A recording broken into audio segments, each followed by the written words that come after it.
Welcome to The Lift with Sheila Robinson Kiss. Come on in. There's always a special place set aside for you here where you can relax, kick up your heels, pour yourself a nice, refreshing drink, and prepare to be lifted and soar.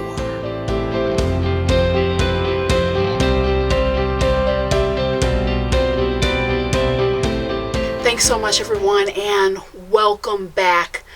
Iron Will. Your iron will. So many times you've heard me say that my true education actually started after school. It's not that I'm against formal education. I'm not. It's just that you have to actually experience certain things or live through certain things or be on the planet long enough to really absorb certain lessons. And I think that this is true when we talk about will. What is will? That's what I want to talk to you about today.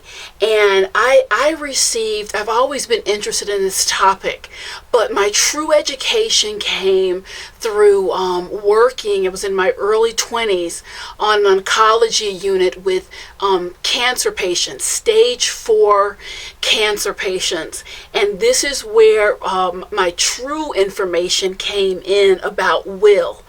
I cannot tell you how many times I was working with men and women who were really staring death in the face. Medically speaking, they could have been days or hours away from death. And they would say to me, no, I'm going to hold on. My daughter or my son or my cousin or my uncle is coming from overseas or is coming from Alaska or California. I have to see them. And I would hear it and I would just make my notation, my little documentation, okay, in denial, da. And inevitably, 6 days would go by, 7 days would go by, and the loved one would show up. They will have their visit, and then the individual would pass on peacefully in their sleep. Sometimes within minutes after the visit, it may be a day or so. And I know that it was the iron will. It was the iron will of those patients that kept them fighting, kept them hanging on. It was so matter of fact when they spoke. There was no room for deviation. I'm going to hold on until they show up. So if you ask me, Sheila, what is it? What is it that you know? There's certain things you just know in your spirit and your soul. I know that the will exists. The will is beyond our physical person. It's beyond our emotions. It is beyond our intellect. It is a living, breathing part of us. And if we have control over anything in our lives, in this orbit, in this world, it is our will.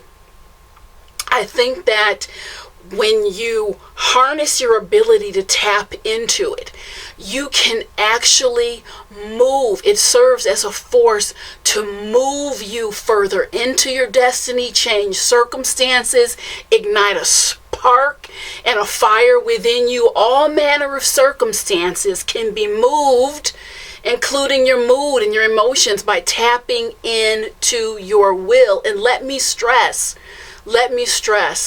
knowing is different than believing. I feel we have to know that our will is real. To believe, it leaves wiggle room. It's like, maybe I'm a little bit pregnant. No, I know that my will exists. I know this is real. I know I can call upon this force within me. And when your will meets the hand of God, I have seen miracles time and time, things that defy logic. And it's been a pleasure, and it's just, there are things that are embedded in my mind, clients I've worked with, things I've witnessed. I want to share with you a few stories of people tapping into their will and moving circumstances for their lives. I worked with a woman about 14 years ago. She sought out services. She was very desperate. By this time, she was basically on the street working as a prostitute. And I have a soft spot for people in our world who have been forgotten.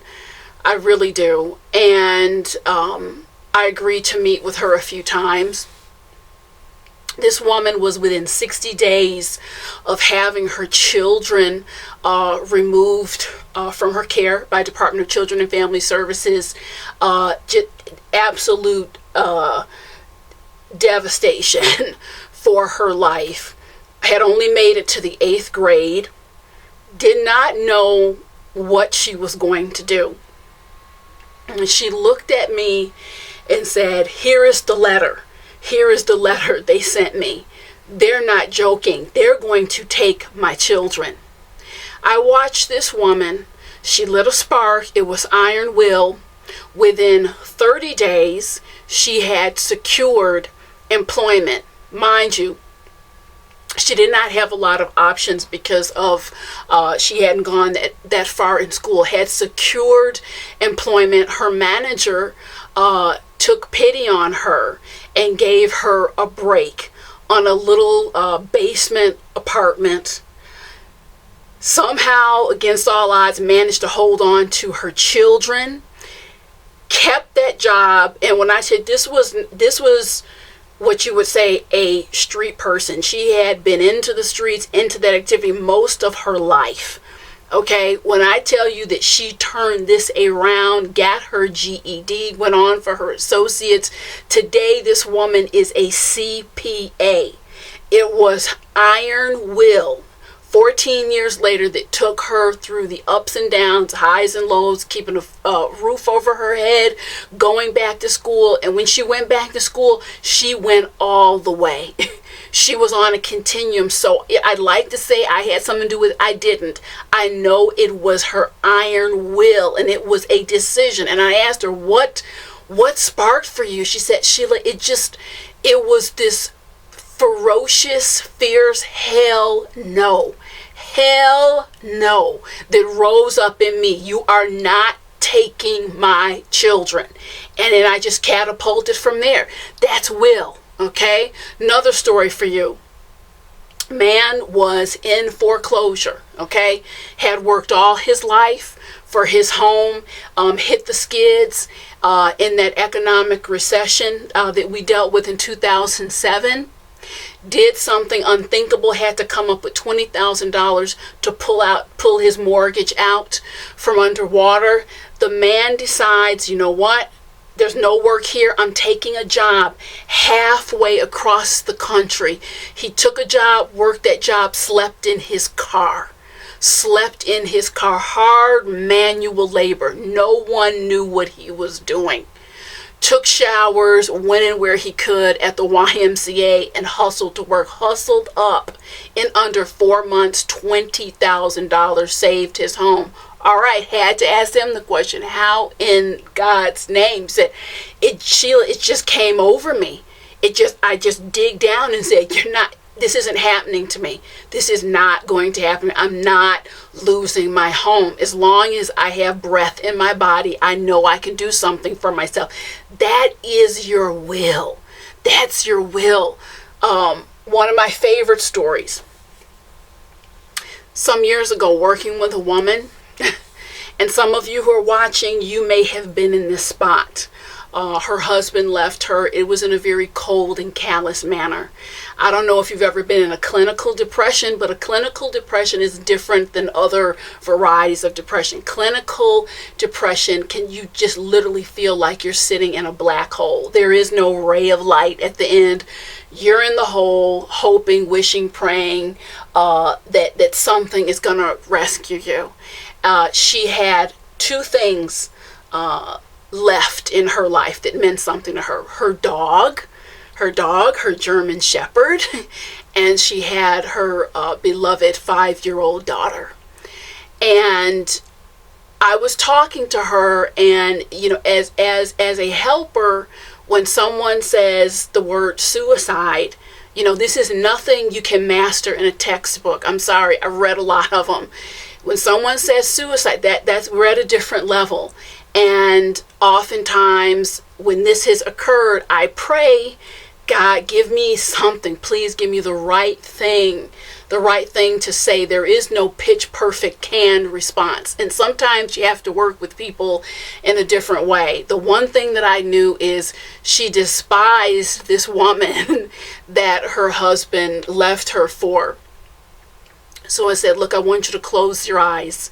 I want you to close your eyes. We're not going to run away from the commentary, from the comment you just made. You just said the word suicide. So let's play this all the way out. Close your eyes, and I want you to imagine. Let's go 5 years into the future. Okay, your daughter is 8 years old by now. She's wearing a beautiful Christmas dress.